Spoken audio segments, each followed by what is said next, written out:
Puji Tuhan kalau saat ini kita bisa berkumpul kembali dalam hadirat Tuhan dengan beberapa saudara-saudara ya yang ikut kumpul dari Eropa sudah ada, saya lihat dari Amerika, dari beberapa bagian di Indonesia.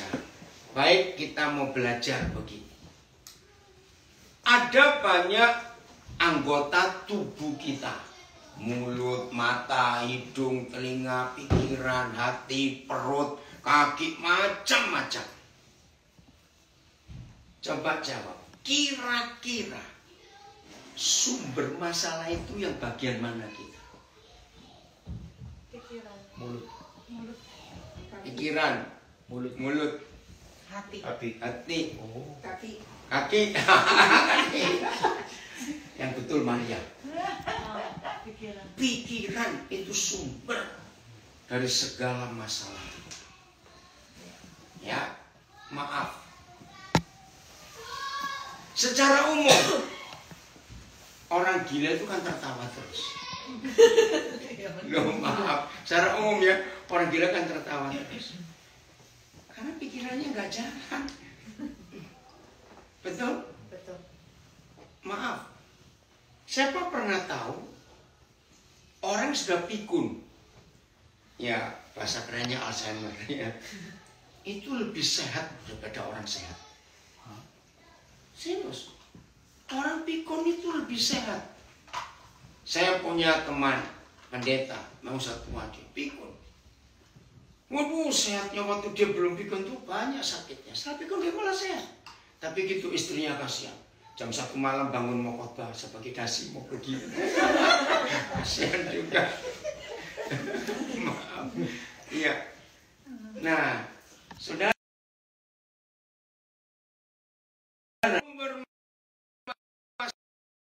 otak kita ini. Iya. Hitler contohnya. Semua orang percaya dia itu orang baik. Di satu bagian secara positif, Hitler itu menemukan teori-teori kedokteran yang belum pernah dipikirkan orang lain. Itu Hitler. Walaupun cara menemukan teori medis itu mengerikan. Serius. Saya nggak sebutlah akan ngeri. Wih, pokoknya sadis. Tapi dunia kedokteran berterima kasih pada Hitler. Karena penemuannya itu walaupun sadis dipakai sampai hari ini. Sampai hari ini. Wih, pokoknya ngeri lah. Aduh, nggak bisa kita cari aja di Google. Freeway, jalan tol, itu manusia pertama di dunia menemukan tuh Hitler. Dia buat jalan tol pertama itu dari Hamburg utara ke Nuremberg ke selatan. Kenapa? Karena Nuremberg itu ibu kota kekaisaran Hitler zaman itu. Nah, kenapa dia buat jalan tol? Karena dia membawa tank-tanknya yang dibuat di bagian utara. Ya, Jerman utara, itu Hamburg di bagian utara. Gimana caranya kalau jalan kampung rusak semua? Nah, dia membuat jalan tol. Maka itu di Jerman, kalau saudara akan ke Jerman satu hari nanti, jalan tol Hitler itu disebut A1, A nomor 1. Itu ada sampai hari ini. Nah, itu luar biasa. Banyak lagi penemuan dari Hitler. Jahat orang, tapi pikirannya luar biasa. Maaf, siapa pernah dengar ada orang berkata begini? Orang makin pintar dia makin jahat. Pernah dengar nggak konsep itu? Loh? Enggak pernah. Oh, nggak pernah? Makin jahat ya. Enggak. Ya kaya ya, makin kaya. Tapi Makin pintar makin susah juga, soalnya banyak tahu. Bukan yang kurang pintar. makin jahat. Itu fakta. Karena akalnya jadi licik. Begitu. Itu orang yang mengerikan sekali. Nah, setan sebelum dia bekerja lewat bagian mana hidup kita, dia kerja lewat pikiran kita. Maka itu Paulus menulis di 2 Korintus pasal 10, medan perang kita ya itu pikiran kita. 100% orang nggak bisa tidur. Bukan karena perut lapar. Karena apa? Mikir terus. Maka itu kenapa orang bunuh diri nembak kepalanya. Karena capek. Pikiran ini nggak diajak ngomong terus. Maka itu ada obat penenang. Nah, semua obat penenang bekerjanya langsung ke saraf pusat untuk ditenangkan. Tapi efeknya habis, orangnya bangun lagi. Begitu bangun, nambahin lagi dosisnya. Dan ini jahat sekali. Maaf kalau saya pakai kalimat ini. Orang yang tahu betul dia bodoh, nggak mungkin dia sulit tidur. Maaf. Loh, serius loh. Saya gampang tidur loh kok. Bukan berarti bodoh, bukan berarti bodoh. Ini langsung tidur. Kalau capek kan kelelahan. Nah, itu enak sekali. Orang-orang kayak gitu bahagia sekali. Iya. Aduh, itu orang paling bahagia, orang kayak begitu. Iya, nah. Jadi ketemu bantal langsung hilang. Nah itu jangan didoakan, biar ketemu Tuhan. Ya serius, saudara. Jadi pikiran ini. Coba kita yang sudah menikah, yang belum menikah dengar baik-baik ya. Yang belum menikah, tembak ditertawakan. Yang belum menikah, yang di rumah juga belum menikah dengar baik-baik. 100% sumber pertengkaran suami istri. Dua-dua ngotot, keinginannya dituruti oleh pasangannya. Betul atau salah? Betul. Nah itu dia. Nggak ada mau ngalah.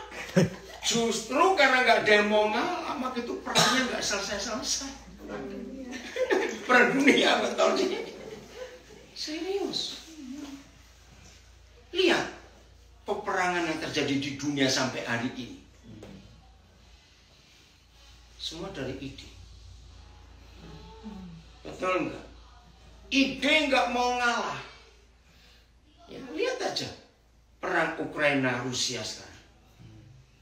Lihat Tiongkok dengan Taiwan. Ngotot tetap. Tiongkok tetap mengakui Taiwan itu salah satu provinsinya. Padahal mereka sudah punya negara begitu luas. Ya, enggak? Masih ribut di Laut Cina Selatan. Ya, Kepulauan Spratly. Tiongkok mengakui miliknya, bahkan sudah bangun pangkalan militer. Semua itu pada pikiran ini.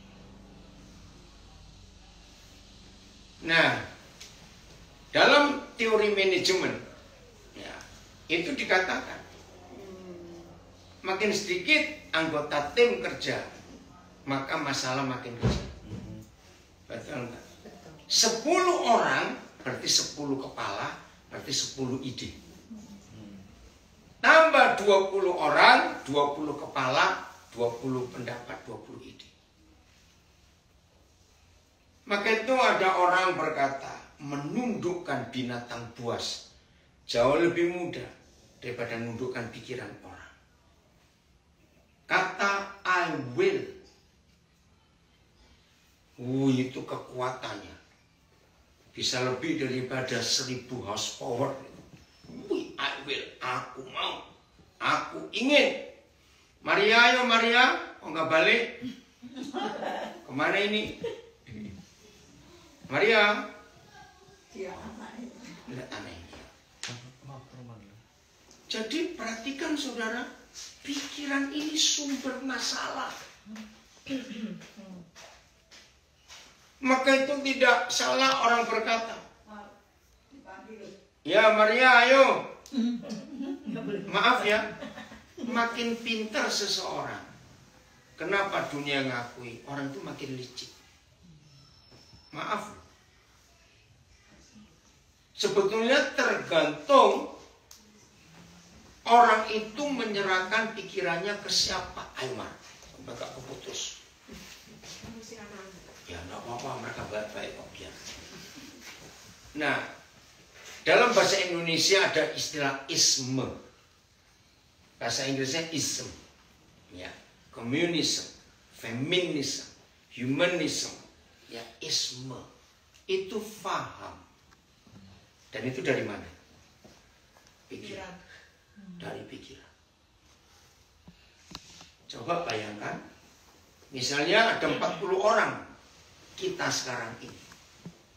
Suruh diem 2 minggu, nggak usah kontak yang lain. Tapi mikir terus. Setelah 2 minggu kumpul, yakin akan muncul 40 hal baru lagi. Saudara, itu pikiran. Dan itu yang terjadi di dalam gereja Tuhan. Katanya Bapak cuma satu. Tuhan satu. Roh Kudusnya satu. Alkitabnya satu. Kenapa bisa begitu banyak aliran gereja? Jawabannya ini. Karena pikiran. Misalnya kita ini pendeta-pendeta semua. Misalnya. Lalu kita ambil keputusan. 3 bulan kita nggak ketemu dulu ya. Tapi tiap hari masing-masing kita baca Alkitab. 3 bulan kemudian ketemu. Akan muncul sekian doktrin baru. Bisa atau tidak itu terjadi? Pasti. Saudara, seandainya semua yang ada di pikiran kita bisa disatukan, bisa diarahkan ke satu kebenaran, percaya hidup ini bakal aman, dunia ini bakal aman juga. Maka itu dalam doa Bapa kami ada satu kalimat yang luar biasa. Jadilah kehendak-Mu. Your will be done on earth as it is in heaven. Jadilah kehendak-Mu, kalimat yang betul, supaya bumi jadi seperti surga. Mengapa dalam kehidupan pekerjaan, mau pindah situ gak apa-apa, daripada mirip. Gak apa-apa ya. Kenapa dalam dunia pekerjaan, dalam dunia bisnis, dalam kehidupan ada kata manajer? Ngerti gak tugasnya manajer? Menyatukan pikiran yang dipimpin supaya perusahaan company itu bisa jalan. Betul tidak? Ada direktur, nggak ada manajer, nggak jadi, nggak akan jadi. Maka itu seorang manajer akan dilatih betul-betul untuk bisa mulai meraba atau membaca pikiran orang. Itu dilatih manajer itu. Terus bisa mengetahui suasana, situasi, bagaimana. Terus manajer dilatih untuk cepat ambil keputusan, nggak boleh lambat-lambat. Nah, saudara, ternyata kalau pikiran kita manusia ini mau menggenapi ajaran Tuhan Yesus, jadilah kehendak-Mu. Yakin nggak hidup ini pasti aman? Amin. Oke ya. Saya beri garis tegas sekarang ini, garis tegas. Pokoknya kalau ada masalah dalam hidup kita, masalah kecil maupun masalah besar, masalah 2 orang atau lebih, kan minimum paling tidak masalah terjadi karena 2 orang, bukan? Ya. Kalau 1 orang, ya orang itu nggak beres, kita punya masalah dengan dirinya sendiri. Maaf. Nah, kenapa? Kepribadian ganda. Iya, bisa tuh. Bipolar, ya. Dengerin. Jadi, hari ini ambil keputusan tegas. Dan ini yang sudah saya lakukan bertahun-tahun. Ternyata kalau sampai ada masalah di antara kita, kelompok paling kecil yaitu 2 orang ataupun lebih daripada itu, pasti di situ ada keinginan yang beda-beda semua. Coba bacakan ayat ini. Yakobus 3 ayat 16. James 3:16. Yakobus 3:16. Boleh pakai bahasa Inggris yang ada. Darwin, siapa bahasa Inggrisnya? Ya, Yakobus 3:16. Naomi pakai bahasa Batak juga boleh, nggak mau? Belajar, ayo. Ada Yakobus 3:16. Ada di sini, oh belum keluar. Sebab Ya, bacakan. sebab di mana ada iri hati dan mementingkan diri sendiri, di situ ada kekacauan dan segala macam perbuatan jahat. Ya, jelaskan. Hanya karena dua hal.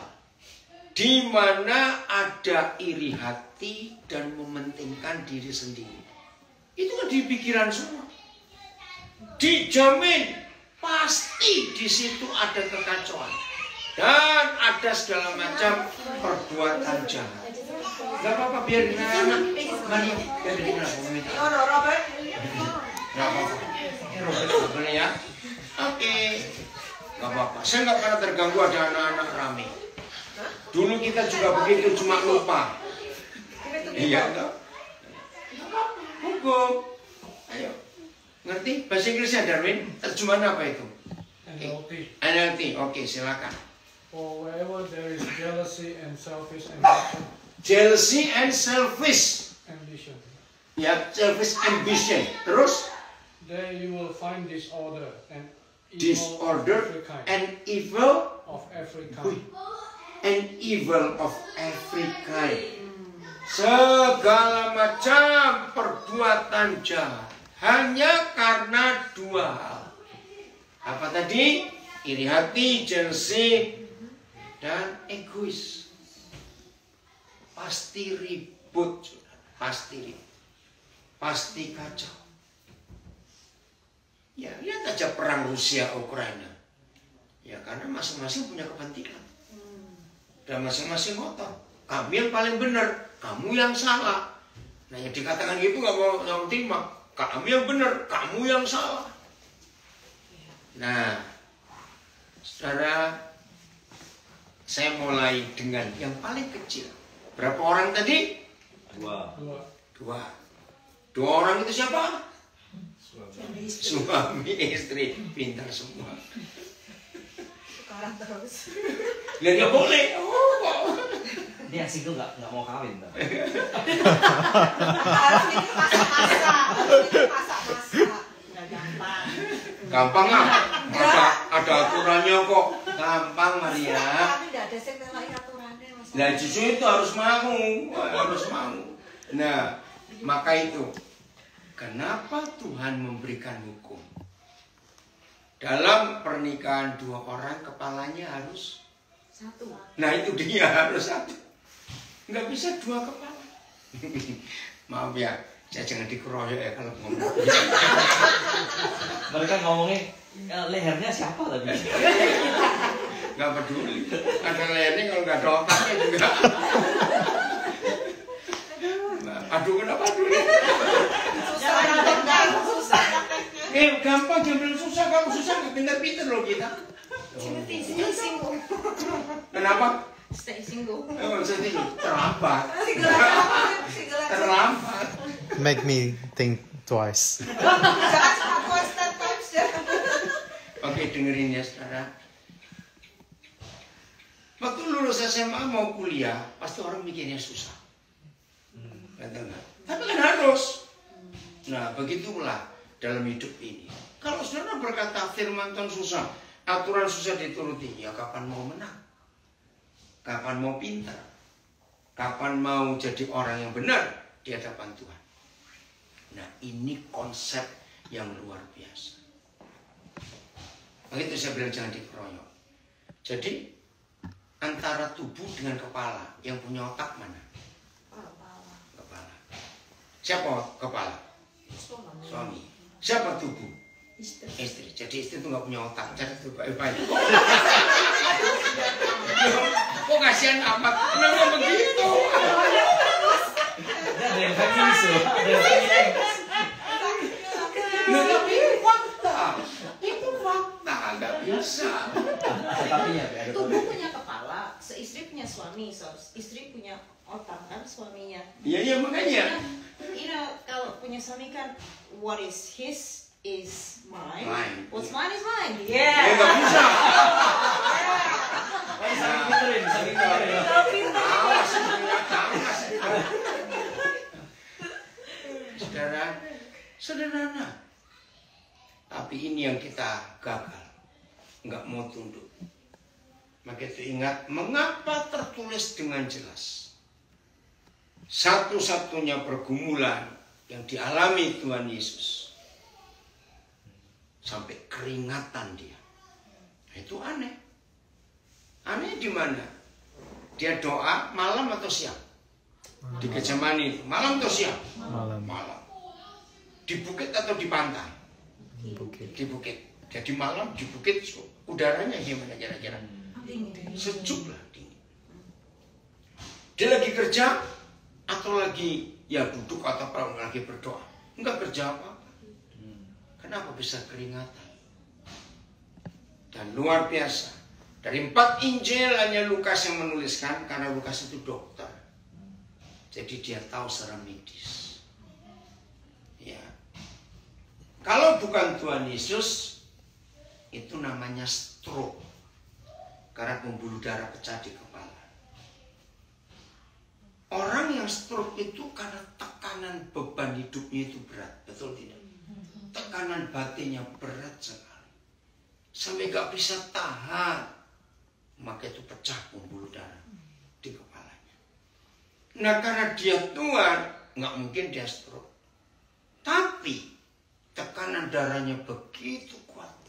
Maka itu Lukas menulis. Dia berdoa sampai ketakutan dan seperti mau mati rasanya. Cari nanti di 4 Injil itu.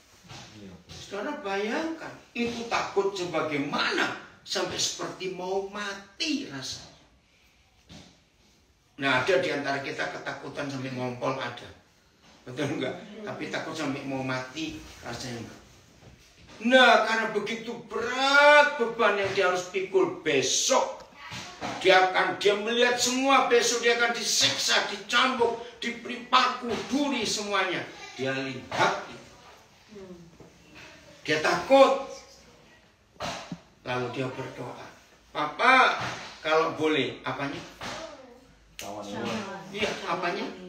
Bukan kehendakmu. Not my will. Nah, saudara dan saya harus berani berkata kepada Bapa di surga, bukan kehendak, harus kehendakmu yang jadi. Nah inilah doa yang diajarkan Tuhan Yesus dalam doa Bapa kami, jadilah kehendakmu, bukan kehendakku.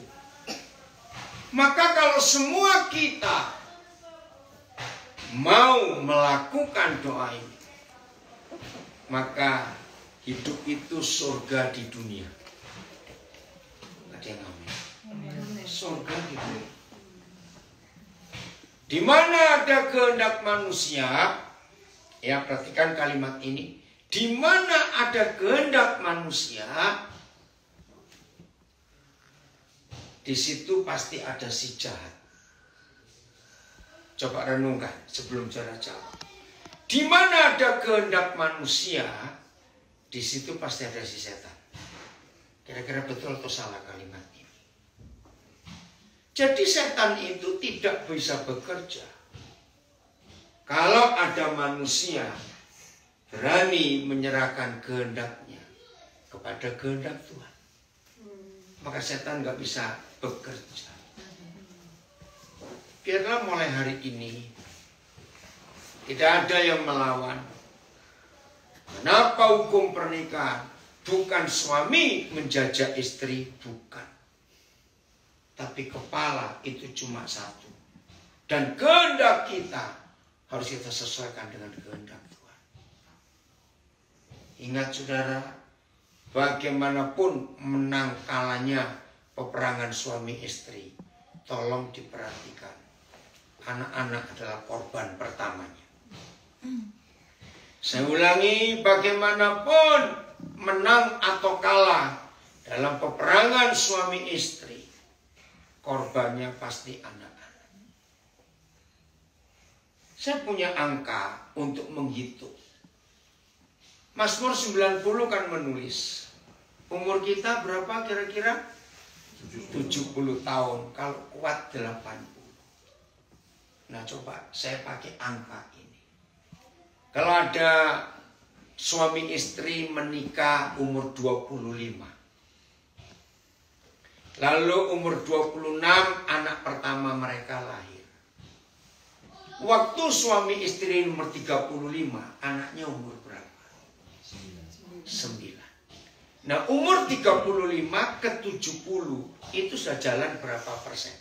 50. Pertengahannya 50%. Dengar baik-baik. Kita yang sudah nikmati hidup setengah perjalanan. Dan si kecil baru mulai. Ngerti maksud saya? Betapa sadis, biadab sebagai orang tua kalau kita melukai mereka karena keegoisan kita. Ngerti nggak kalimat ini? Sadis. Mereka akan protes. Untuk apa kami ada kalau kalian 2000 terus? Walaupun mereka nggak mau. Hari Minggu kemarin waktu Father's Day, kalau saudara bisa mengikuti di Facebook, Instagram saya di Melbourne khotbah tentang fathers. Tolong cari. Ya di Facebook, Instagram. Yang hari Minggu, tanggal 4 September. Karena kalau Father's Day di Australia itu minggu pertama September. Kalau di Amerika minggu kedua Juni. Nah saya bilang begini. Siapa pernah dengar ada anak-anak ngomong, ini waktu mereka masih kecil, tunggu aku besar. Pernah dengar nggak ada anak ngomong seperti itu? Biasanya anak seperti itu marah kepada siapa? Tunggu aku besar. Ada bapak? Ngeri, saudara. Berarti anak ini mau balas dendam. Iya. Tunggu aku besar. Ngeri sekali. Saya ada tulisan ini, coba ya dibacakan. Sebentar. Ini dari Jim Dobson. Itu saya dapat hari Minggu kemarin waktu di Melbourne. Sud, tolong bacakan ini sebentar. Ya.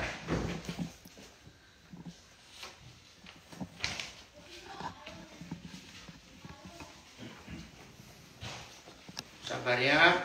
Maaf ini pakai bahasa Inggris. Nggak usah semua, sampai baris kedua aja. Yang kuat ya, dari sini, dari depannya. Ya, sampai sekian. Repeatedly during my review of the latest research for my book, Bringing Up Boys, I came face to face with the same disturbing issue. Boys are in trouble today, primarily because their parents, and especially their dads, are distracted, overworked, harassed, exhausted, disinterested, chemically dependent, divorced, or simply unable to cope. Chief among our concerns is the absence of masculine role modeling and mentoring that dads should be providing. Mothers, who also tend to be living on the ragged edge, are left to do a job for which they have had little training or experience. Having never been boys, women often have only a vague notion of how to go about rearing one. Ya, ngeri. 90% penghuni penjara, 90% karena ributnya papa mama di rumah. Nah yang aneh, waktu kita masih kecil, Kita nggak suka lihat papa mama berantem karena kita capek. Tapi jahatnya setan. Anak-anak yang waktu masih kecil nggak suka lihat pertengkaran papa mama. Aneh. Sekian puluh persen. Kalau mereka menikah jadi papa mama, mereka melakukan hal yang mereka nggak suka dulu. Dan saya ketemu berapa orang papa mama yang kecewa dengan diri sendiri. Kenapa dulu waktu saya masih kecil nggak suka papa mama berantem? Tapi sekarang setelah saya jadi papa mama, kenapa saya melakukan apa yang saya nggak suka dulu? Maka itu saudara, kunci untuk kita menang atas semua peperangan dalam hidup cuma satu. Mulai hari ini berani berkata, your will be done. Jadilah kehendak. Nah, dari mana kita bisa melihat mengetahui kehendak Papa? Ya dari Alkitab. Sudah, nggak usah saling berkata, aku yang benar, pasti kamu yang salah. Nggak bisa. Dalam prinsip hidup yang saya temukan di Alkitab, suami istri ini, kalau yang satu salah, dua-dua pasti salah. Nggak mungkin satu salah, satu benar. Itu tidak mungkin. Maka itu penting sekali dalam hidup ini kita menjalankan prinsip hidup itu.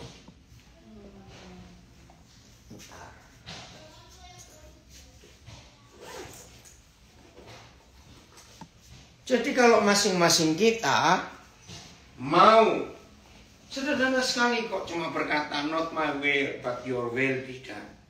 Terus pelan-pelan kita melatih penundukan diri kita. Aduh, maka luar biasa saudara, hidup ini berkenan betul kepada Tuhan. Dan yang untung, ya semua kita keluarga. Yang rugi pasti setan. Itu sudah jelas itu. Nah, pertanyaannya sekarang, kita menguntungkan siapa? Ya, jawab dong.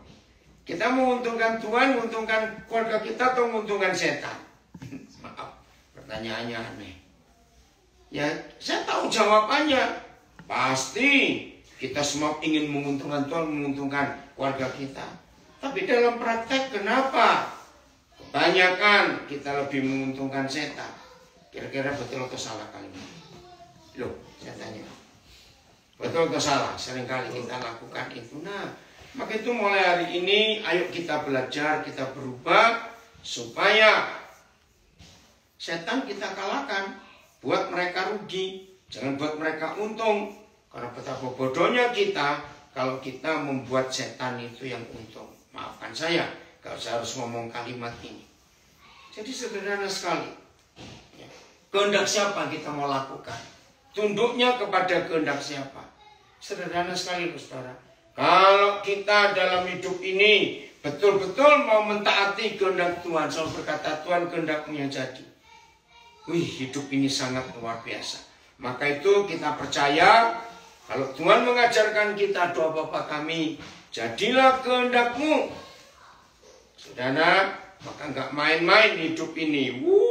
Surga akan nyata di dunia lewat keluarga kita masing-masing. Percayakan hal itu? No, betul? Yakin ya? Nah, maka itu hari ini kita harus ambil keputusan. Bagaimana caranya supaya pelan-pelan tapi pasti kehidupan kita taklukkan, kita tundukkan, kita serahkan kepada kedaulatan Tuhan. Maka hidup ini pasti akan luar biasa. Nah, pertanyaannya, mau atau enggak sekarang ini? Jawabannya apa kira-kira? Mau atau tidak mulai hari ini? Loh, jawab dong. Mau. Belajar, nggak ada tapi. Kalau mau, nggak usah pakai tetapi. Kita nggak akan pinter-pinter nanti kalau pakai tetapi terus. Kayak di pasar. Kenapa?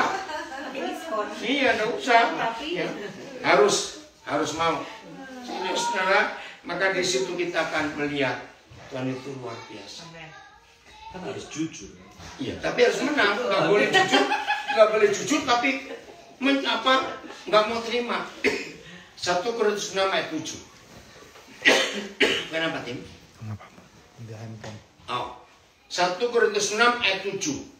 Nah ini caranya untuk kita bisa menang. Sederhana sekali. Udah, kita buka 1 Korintus 6 ayat 7. Maka kita mau nggak ada. Oh, kebaca enggak? Udah lihat? Oke, ayo kita baca pelan-pelan. Kalimat pertama dulu. 1, 2, 3. Adanya. Ayo, ulang. 1, 2, 3.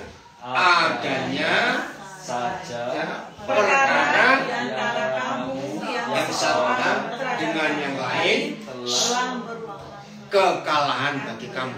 Stop dulu. Adanya saja perkara, persoalan, arguing seorang terhadap yang lain itu sudah merupakan kekalahan bagi kamu. Kalau kita baca kalimat itu, ini masalah besar atau kecil sebetulnya? Coba baca lagi. Adanya saja perkara di antara kamu. Kenapa Tim? Mau minum? Oh enggak usah. Darwin bacakan dulu bagian pertama, ini artinya. Ayo sambil mikir, ini perkara besar atau perkara kecil sebetulnya? Darwin bacakan dulu. Adanya saja perkara di antara kamu. Even to have such lawsuit with one another Lawsuit, ya such a lawsuit. Terus? is a defeat for you. Nah, defeat for you. Nah, ayo kita jujur, kita mau senang kalah atau menang? Mau menang. Ayo dong, ya mau menang. Maka itu shoot, gak ada kata tapi. Kalau kita mau menyerahkan kehendak kita, ya gak ada kata tapi. Ya menyerah. Begitu saja. Adanya saja. Nah, kalimat berikut memberikan 2 resep untuk kita mau tunduk pada kehendak Tuhan. Nggak enak secara fisik, secara manusia nggak enak 2 syarat ini. Coba baca, mengapa? Mengapa? Ayo serentak ulangi. Yang pertama, mengapa? Mengapa kamu ketidakadilan? Nah, stop dulu. Ya nggak enak. Apalagi orang kulit putih selalu berkata, it is my right. Terus ngesu, dikit-dikit ngesu. Betul? Saudara, dalam banyak kasus, hukum sehebat apa yang dibuat oleh manusia, tetap ada kelemahannya. Betul nggak? Contohnya, nggak sedikit loh, orang sudah salah, tapi ngesu bisa menang. Itu yang kurang ajar betul. Dan setelah dibuktikan bahwa dia ini salah, jawaban apa? Ya hukumnya begitu. Lo betul tidak? Itu berkali-kali saya alami. Lah kok enak akhirnya. Dan ada orang jahat loh, hidup dari sulit. Serius. Lagi kerja, terus pura-pura jatuh. Ya, memang dia aktor. Walaupun pakai CCTV, ya memang kelihatan jatuh, dia nggak salah. Padahal dibuat-buat. Nah itulah hukum manusia. Ngerti ya maksud saya ini ya? Nah maka itu Papa bilang, mengapa tidak lebih suka diperlakukan tidak adil? Inggrisnya apa itu? Darwin? Why not just accept the injustice and leave it at that? Oh tuh pelan-pelan ya. Nggak enak toh? Live in apa? Injustice. Injustice. Ulangi lagi kalimatnya coba Darwin. Baca ini. Why not just accept the Accept the injustice injustice. Terus? and leave it at that? Enak ya, serahkan aja sudah. Terima saja. Pasrah. Pasrah. Tapi jangan takut. Yang maha adil yang akan bertindak. Oh enggak, amin. Amin. Yang maha adil akan bertindak dalam hidup ini. Kalau ada yang belum dengar, biar saya cerita lagi. Saya pernah mengalami itu. Nah ternyata di grup orang ada yang tahu masalah itu. Jadi gini, tahun kira-kira 90-an pertengahan, saya tuh beli rumah di Biak ya, harganya 60 juta. Udah.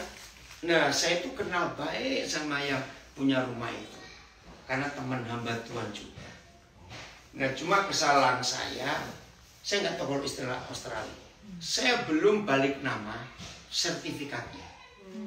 Tapi akte jual beli sudah saya pegang. Nah, sampai di situ ya tetap itu milik saya. Sudah punya akte jual beli, cuma belum balik nama. Lah nggak tahu bagaimana ada orang mempengaruhi. Ini orang yang tahu masalah ini. Orang itu kenal baik saya juga nolong dia. Nggak tahu bagaimana bilang sama yang punya rumah itu. Ini Pak Daniel itu belum kuat loh. Kalau kamu jual lagi itu nggak apa-apa, itu ada yang mau. Nah, yang mau pimpinan bank lagi yang tahu hukum. Dan pimpinan bank itu pernah khotbah di rumah saya itu kan, dia pengkhotbah juga dan saya kenal. Nah, ceritanya, ya. Ketika hamba Tuhan. Iya Pak, si pengkhotbah dan yang punya rumah. Ini ceritanya gini. Nah, suatu kali saya ditelepon oleh notaris yang di Kota Biak. Pak Pendeta, setahu saya rumah Bapak itu nggak dijual. Memang tidak. Loh, ini saya di depan saya datang disebut ibu ini. Loh, dia bawa bukti dia sudah bayar rumah ini. Loh, kok bisa? Nah, sebelum saya pas nggak di Biak, saya telepon pada yang punya rumah pertama. Oh, ya saya kira Pak Daniel nggak jadi beli karena aku belum balik nama. Oh iya, Tapi sebenarnya sudah lama, sudah berapa tahun begitu. Ya memang saya salah, oke? Terus saya telepon pada yang beli. Ibu kan tahu. Misalnya ini disuruh, kan ibu orang bank kan tahu dong. Gini-gini. Ya memang saya tahu rumahnya Pak Daniel. Pokoknya, aduh, sudah. Nggak ada yang mau ngalah. Maaf ya, jangan suruh mikir macam-macam. Ya udah, daripada ribut saya nggak mau ribut. Jadi saya beli rumah saya sendiri 90 juta. Saya kasih ke orang. Wah, kesaksian itu menggemparkan dia. Ngerti maksudnya? Saya nggak mau ribut. cuma duit. Iya, cuma uang bisa cari lagi. Padahal notarisnya bilang, Pak, ini kriminal loh, ini pidana berat.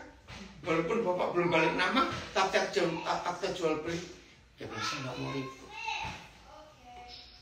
Karena wah, sampai hari ini Tuhan berkati saya rumah banyak sekali. Nah itu, saya diperlakukan tidak adil dan saya dirugikan. Tapi enggak, Tuhan itu yang balas. Luar biasa. Bahkan yang terakhir saya sempat dengar bahwa orang itu tetap menyalahkan saya. Saya bilang nggak apa-apa, saya nggak mau ngurus kok. Sudah selesai masalah. Yang 60 juta dibalik? Enggak. Jadi yang 60 juta milik pertama, 90 juta balik ke orang bank ini, bukan ke pemilik orang itu. Karena dia sudah bayar ke orang itu. Aneh enggak? Enggak. Buat saya enggak aneh. Karena saya sudah belajar berdoa. Bukan kehendakmu yang jadi, tapi kehendakmu yang jadi. Ayo kenapa Pak? Ayo ya. Serius, orangnya masih hidup semua. Notarisnya masih hidup. Kalau saudara mau tanya, saya kasih nomor teleponnya. Yang punya rumah itu masih hidup juga. Yang beli itu masih hidup, sekarang dia di Makassar. Sempat kesel gak? Enggak. Sama sekali enggak ada rasa kesel. Enggak. Mama Luis kesel gak? Enggak. Lebih lagi, enggak ikut ngeluarin duit. Dan enggak cuma halnya ada, banyak hal lain lagi sih. Jadi duitmu? Bukan loh. Tapi enggak ada, karena dia enggak pernah nuntut. Itu luar biasa. Dia enggak pernah marah, enggak pernah. Dan kami dua betul-betul hidup merasa enggak pernah rugi. Coba ya. Orang yang pernah merasa dirugikan dan orang yang pernah kehilangan sesuatu, berarti orang itu punya sesuatu. Orang yang nggak punya apa-apa, nggak pernah merasa kehilangan. Memang nggak punya apa-apa, kok hilang. Kenapa Maria? Oh iya. Iya toh. Kalau kita nggak merasa punya apa-apa. Teori, hai. Hah, teori? No, bukan teori, ini fakta. Iya. Bisa deh tanya. Iya, tanya apa? Sekarang bagaimana pada do you know that's His will? Kejadian itu. Ya karena ayat Ah, lawsuit itu kata bagus. Jadi saya tidak pernah mau urusan pengadilan dengan lawsuit. Untuk apa? Percaya nggak urusan pengadilan bisa lebih 90 juta loh bayarnya. Iya toh. Sudah habis waktu, jengkel di pengadilan masa sudahlah. Uang bisa dicari lagi kok. Bahkan kalau saya cerita yang untuk kemuliaan Tuhan, sampai sekarang ini Tuhan beri saya kemampuan bisa punya 60 rumah lebih loh di Indonesia. Bayang, lah saya nggak tahu orang itu punya berapa, saya nggak tahu. Pasti lebih banyak saya. Serius. Kalimat kedua, mengapa kamu belum selesai? Mengapa kamu tidak lebih suka dirugikan? Inggrisnya? Why not let yourself be cheated? Let yourself be cheated. Aduh. Biarkan dirimu ditipu. Iya, dirugikan. Nah itu kata nggak terima. Ya nggak boleh. Nggak bisa dipenu. Nggak bisa. Harus Naomi. Serius. Oh saudara, inilah hidup menjadi murid Yesus. Serius, nggak usah menuntut apa-apa. Kalau gitu gini, coba bacakan Lukas 14 ayat 33. Nah mudah-mudahan nggak ada yang langsung syok membaca ayat ini terus pingsan, jangan. Lukas 14 ayat 33. Lukas 14 33. Yang asal punya pakaian, yang punya amin dulu. Ya, baca dulu. Ayo, Lukas 14 33. Ada? Ayo bahasa Indonesia. 1, 2, 3. Demikian pula lah tiap-tiap orang di antara kamu yang tidak melepaskan dirinya dari segala miliknya tidak dapat menjadi muridku. Bayangkan, oh thank you Tim, Papa udah minum saya. Ya, nggak sih. Ngeri nggak kalau kita baca ayat ini? Siapapun juga di antara kita, kalau tidak berani melepaskan segala miliknya, tidak dapat menjadi muridku. Bahasa Inggrisnya dari. So you cannot become my disciple without giving up everything you own. Without giving up everything. Tim, coba kamu pernah ingat gak ada sesuatu yang kamu tahu bagaimana Papa dirugikan tanpa sambil ingat, nanti kamu cerita. Karena Tim cukup lama jadi anak saya. Nah coba lihat ayat ini. Berarti lebih mudah orang kaya atau orang miskin yang jadi murid Yesus? Kan nggak punya apa-apa. Nah, itu. Maka itu kenapa Tuhan Yesus berkata orang kaya susah masuk surga? Karena terlalu banyak yang dipunya. Ada? Maaf loh saudara. Jangan pernah takut kehilangan apa-apa. Cuma satu yang kita takut, kehilangan Tuhan Yesus. Yang lain hilang bisa dicari lagi. Saya percaya saudara pasti pernah dengar cerita, bukan kesaksian, cerita-cerita pengusaha-pengusaha yang bangkrut total karena salah manajemen apa mereka stres, ya memang sedih, tapi mereka bisa bangkit lagi.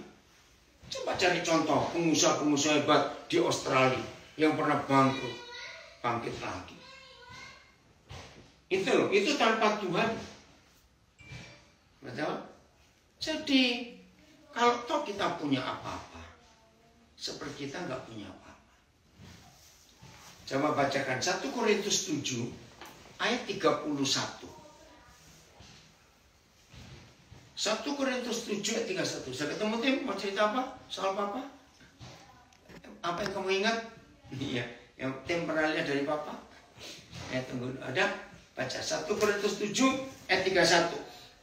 Pendeknya. Nah, ayo ulang tuh. Semua satu, oh belum, Naomi belum. 1 Korintus 7, 31. 1, 2, 3. Pendeknya orang-orang yang mempergunakan barang-barang duniawi seolah-olah sama sekali tidak mempergunakannya. Sebab Ia seperti yang kita kenal sekarang akan berlalu. nah, pendeknya orang-orang yang mempergunakan barang-barang duniawi seperti Seolah tidak menggunakannya. Inggrisnya apa? Etika 1. Those who use the things of the world should not become attached to them. Attached to them. For this world, as we know, it will soon pass away. Ya. Betul, dunia akan lewat semuanya. Nggak ada yang kekal di dunia. Mau sekaya apapun juga. Yang belum pernah lihat film ini ya, judulnya All Money in the World. Aduh, itu kisah yang menyedihkan. Itu kisah nyata. Paul Getty. Getty-nya tulisnya Getty. Ya, itu orang kaya. Dia ini orang pertama yang punya ide buat kapal tanker minyak. Tahun 49 kalau tidak salah. Kenapa? Waktu itu dia sudah jadi pengusaha minyak. Orang Amerika. Ya, beli minyak dari Arab. Tapi bawa kapal-kapal kecil. Nah, dia itu mikir, rugi dong, bawa sedikit ongkosnya banyak. Ide buat kapal tanker. Wah, coba cari di Google saya. Paul Getty. Anaknya 7 atau berapa. Tapi matinya ngenes sekali. Sambil duduk di mansionnya dia mati. Anak-anaknya nggak ada yang benar. Hampir semuanya drug. Kawin cerai sudah nggak karuan. Nah, dia punya cucu kesayangan namanya Paul. Cucunya 17. Paul Getty ada ya. Nah, dia diculik oleh mafia dari Italia. Minta tebusan sekian juta dolar. Berbulan-bulan. Polisi nggak bisa dapatkan di mana cucunya. Sudah bayar nggak dapat juga. Karena dia nggak menebus. Nah, klimaksnya ketika ada konferensi pers, ditanya oleh reporter, "Loh, kenapa kamu nggak menebus? Uangmu kan banyak." Jawabannya itu menyedihkan. Cucuku 17. Ngerti maksudnya? Ya. Kalau satu aku tebus. Ya, diculik semua. Nah, akhirnya nggak ditebus. Di situ dia kecewa dan dia mati. Mati di dalam kekayaan. Karena dia tidak membuat will, surat wasiat. Karena dia bingung mau nyerahkan ke siapa. Istri nggak bener, anak nggak bener, mantu nggak bener, cucu nggak bener. Akhirnya kekayaannya jatuh milik negara. Karena memang gitu hukum. Begitu kalau saudara ke California, ada 2 mansion dia yang jadi museum sekarang. Luar biasa.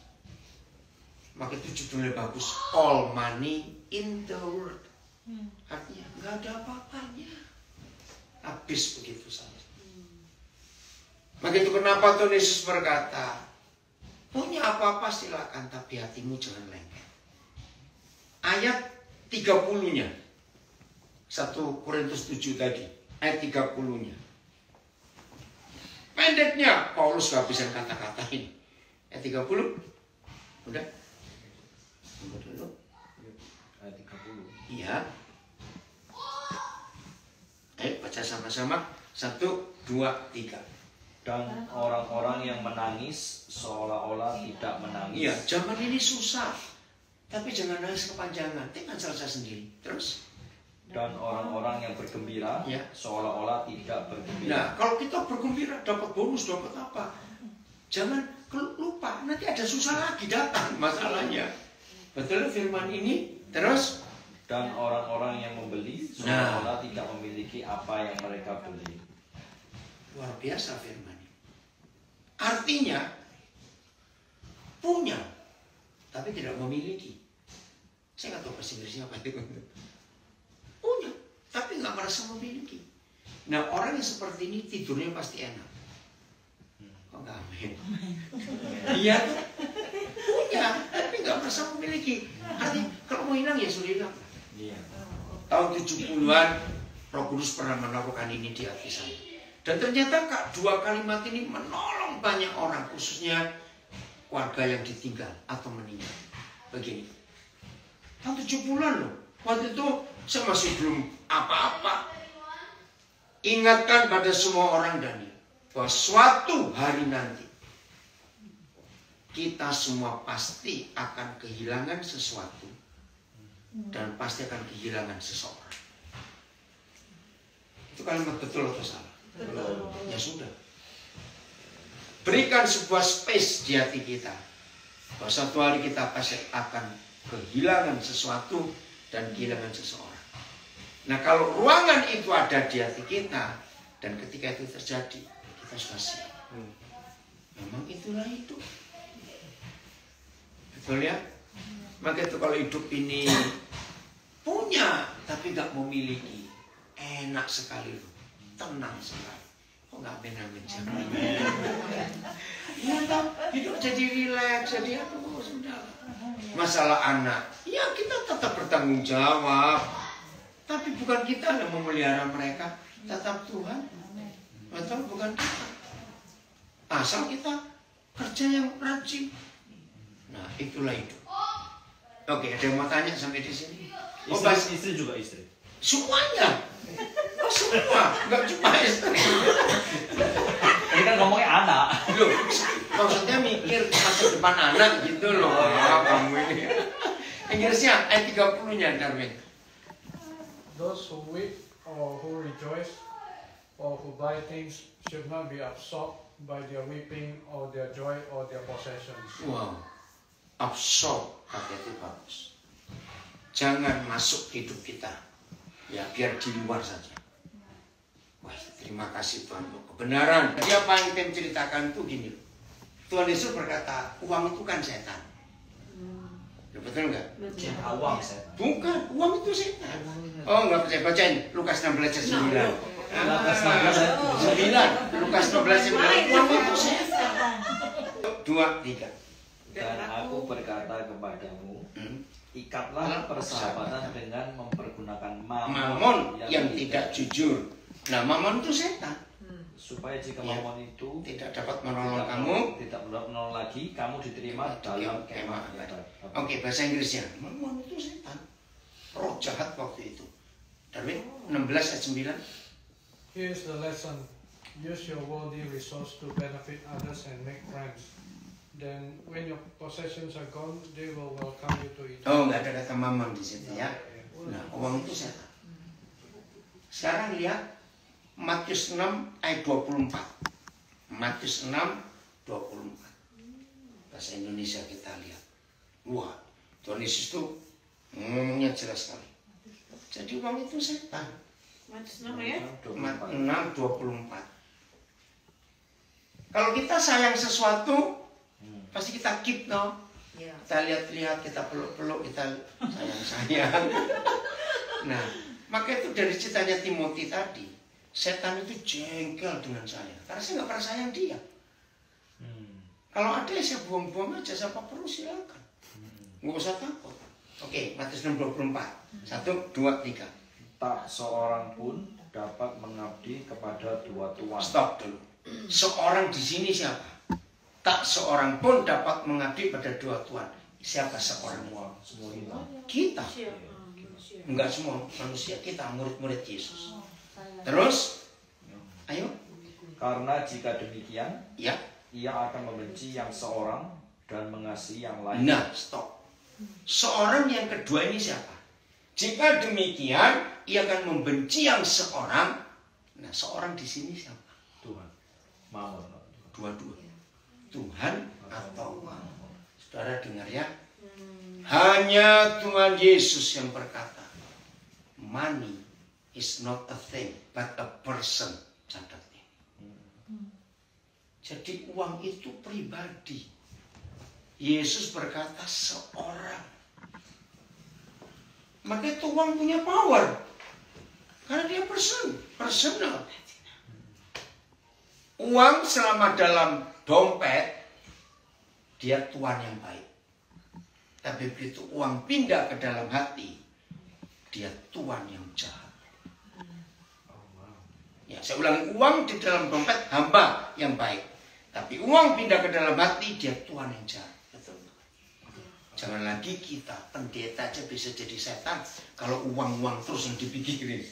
Maaf ini saya katakan. Nah, itu dia. Ngerti sekarang? Jadi hati-hati dengan uang. Terus gimana? Lama saudara, tahun 80-an awal. Kira-kira Roh Kudus beri saya ilustrasi bagus. Nggak ada orang hidup nggak butuh uang. Sombong dia. Ya enggak, saya kesana sini nggak pakai uang, pakai daun. Tapi, dengar, tapi uang tidak boleh masuk. Oh, harus pakai tapi dong ini. Tapi uang tidak boleh masuk ke hati kita. Nah, betul nggak? Contohnya ini ilustrasi yang betul-betul Roh Kudus hebat memberi saya. Akhir 70-an atau awal 80-an. Begini. Ada nggak kapal nggak perlu air? Apa? Ada nggak kapal nggak perlu air? Iya, enggak. Kapal hiasan. Hiasan. Oke. Tapi nggak ada kapal goblok mengizinkan air masuk ke dalamnya. Ngerti? Gambarkan kapal itu manusia, air itu uang. Kapal nggak ada, air nggak jalan.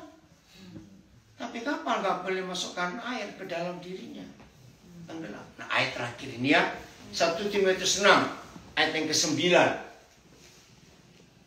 Besok ada lagi ya, yang di Zoom, Instagram, Facebook besok. Ya, jam berapa? Jam 7 ya, Wan? Jadi jam 16 WIB besok ya. Temanya menarik. Apa Wan temanya?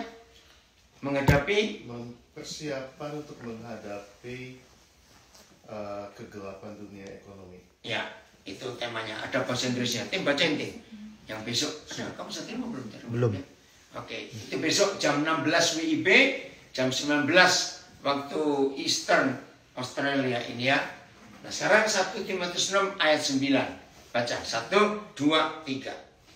Tetapi Ayo yang lain baca. Enggak kelihatan. Ya. Ya, 6. Mari mau baca. 1, 2, 3. Tetapi mereka yang ingin kaya ya, terjatuh ke dalam pencobaan, terus ke dalam jerat, ya, dan ke dalam berbagai-bagai nafsu. ngeri yang ingin kaya, greedy, terus yang hampa, yang dan yang mencelakakan, dan yang menenggelamkan. nah, menenggelamkan orang ke dalam keruntuhan dan binasa. habis itu orang. Hanya gara-gara ingin kaya. Nah, itu lagi terjadi di keluarga ini. Itu ngeri loh, saudara. Dalam hidup ini sangat penting siapa yang jadi penasehat kita. Kalau ini benar, ternyata motor otak semuanya membantu mereka yang namanya kuat makruf itu. Pintar berarti kuat itu. Ilicik, bukan sopir, ya pembantu. Itu kan ada yang cewek. Iya, tapi ini juga terus membantu sopir. Makanya aneh, tapi ini fakta. Sama seperti kasusnya Presiden Korea yang perempuan itu. Oh iya, korupsi. Iya, karena penasihatnya. Dia kan nggak menikah. Ini presiden pertama perempuan di Korea Selatan. Dia nggak menikah, dia itu punya teman baik sejak SD. Cewek juga. Sampai kuliah. Nah, begitu dia terpilih jadi presiden. Ini sahabatnya diajak masuk ke Blue House, kan sana bukan White House. Dia jadi penasehat, minta keputusan apa-apa. Ini cewek ini yang ngajari presiden minta tanda tangan palsu ke perusahaan-perusahaan besar, termasuk Samsung apa segala macam. Nah ini siapa yang jadi penasihat kita? Nah, harus firman Tuhan. Isme tadi lo faham itu. Maka itu tuh kita ngikuti beritanya Billy Sambol, kok bisa sopir nggak masuk akal. Nangis kan? Jadi dia apa? Kristen palsu atau Kristen yang bayi? Bukan urusan kita. Pokoknya di Kristen dibaca. Kita nggak boleh menghakimi. Ayo, makanya kita nggak boleh seperti dia. Kita nggak tahu. Iya, buat pembelajaran. Nggak bisa. Semua orang bisa. Kalau kita, nah, belajar bagus bukan untuk mereka. Belajar untuk kita. Berkata gini, saya pun bisa seperti itu. Iya betul. Ya, Semua orang bisa. jadi bukan ke dianya, ke kitanya. Ngeri. Nah, kita yuk mulai hari ini biarlah firman Tuhan jadi pegangan kita. Bahasa Inggrisnya? Oh ya, kenapa kan? Jadi sebenarnya apa yang harus jadi motivasi kita itu kalau bukan ke uang, Dan kekayaan. Jadi berkat. Kalau kita punya dipakai tadi itu untuk mengikat, menjalin persahabatan. Maka itu kenapa orang Islam pun Tuhan gerakkan bisa beri modal. Itu, ya, friendship itu penginjilan. Maka itu waktu anak-anak saya merayakan 50 tahun pelayanan, ada orang-orang Islam dipanggil. Sampai sekarang masih. Masih, tapi mereka sudah dengar firman. Nah, keputusannya kita nggak bisa maksa. Iya, betul. Itu tukang cukur lagi. Iya, yang di Makassar itu. Bacain. Oh, mereka tahu ya tema untuk besok. Preparation for the darkness of the economic world. Ya, jadi besok ya jam 16 WIB 19 waktu. Lengsunya sama. Nah, baca Inggris untuk ayat 9 1 Timotius 6. But people who long to be rich Long to be rich. fall into temptation 1. and are trapped by many foolish Trap menurut 2. and harmful desires Harmful desire 3. that plunge them into ruin and Plunge them destruction. into ruin. Nah, terus And ruin destruction. and destruction. Gak ada kata tenggelam. Ruin itu loh. Oh, ruin itu menghancurkan. Hancurkan, ya. Nah, ya. Plunge them into ruin. Oke. Kaya boleh. Ya, kalau saudara pikir saya ini kaya, loh, rumahnya banyak. Iya tuh, bisa nyokolahkan orang begitu banyak. Berarti sebenarnya Tuhan tuh tahu ya orang ini siap apa nggak untuk jadi kaya atau apa? Betul. Tahu, tapi Iya. tergantung orangnya. Tapi Tergantung. kalau kita belum dikasih untuk menjadi kaya, Enggak, itu dalam salah. mata ya, maksudnya bukan Kaya- dalam materi ya. Miskin bukan karena Tuhan. Itu karena orangnya. Contoh, banyak orang sukses kaya yang gak kenal Tuhan. Loh, di dunia kan begitu. Jadi bukan Tuhan. Maka itu jangan melibatkan Tuhan soal uang. Bedakan. Itu Matius 6:24 tadi. Banyak khotbah yang salah. Maka itu sampai Naomi bisa mikir gitu. Contoh, kata berkat Tuhan itu nggak ada urusan dengan Dengan uang. harta, betul. Nggak ada. That's why Tuhan nggak menilai harta itu adalah berkat. Sama sekali tidak. Tuhan malah nggak suka kalau dihubungkan dia dengan uang. Maka itu Matius 6:24. Nggak bisa menghamba, mengabdi pada dua tuan, uang dan setan. Nggak bisa. Harus milih. Boleh kaya ya itu. Jangan sampai airnya masuk ke dalam kita. Jangan dong. Biar di luar saja. Ya. Buktinya banyak orang yang nggak kenal Tuhan sukses juga. Ya, Tiongkok contohnya, negara yang anti Tuhan malah, wih, suksesnya luar biasa. Jelas? Oke ya. Ayo malam ini kita sungguh-sungguh hidup dengan Tuhan. Taklukkan keinginan kita, pikiran kita ini supaya jadi milik Yesus. Ayat terakhir, Efesus 4 ayat 23. Ini yang diperbarui terus dalam hidup kita. Efesus 4 ayat 23.